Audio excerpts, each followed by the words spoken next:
أنماط الشخصية كتير، منها النمط الصفراوي والنمط السوداوي ومسميات تانية كتير. ومعانا هتعرفوا ايه هو نمط شخصيتكم، وكمان هتعرفوا أنماط الناس اللي حواليكم.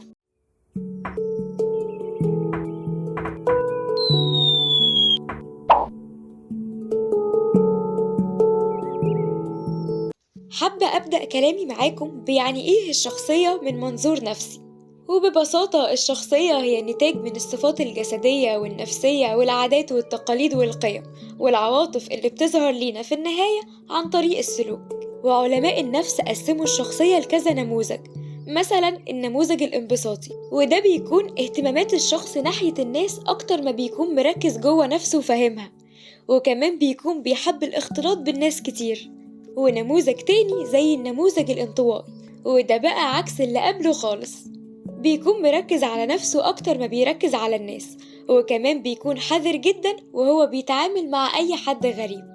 وكمان معانا النموذج المفكر، وده بقى الشخص اللي بتلاقي أفكاره بره الصندوق على طول، وما تعرفش الفكرة ممكن تجيله إزاي وفين. أما عن الشخصية الوجدانية، فده بقى بيقيس أغلب تعاملاته بالعاطفة، وكمان بيكون متأثر جدا بأي حدث أو فعل في مشاعر.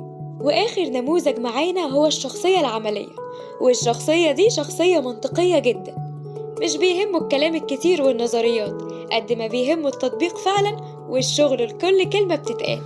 وبكده أكون اديتكم نبذة ومقدمة عن كلامي، ولكن دي مجرد مقدمة، ولسه هنتكلم بالتفصيل عن أنماط تانية وإيه علاماتها. استنوني.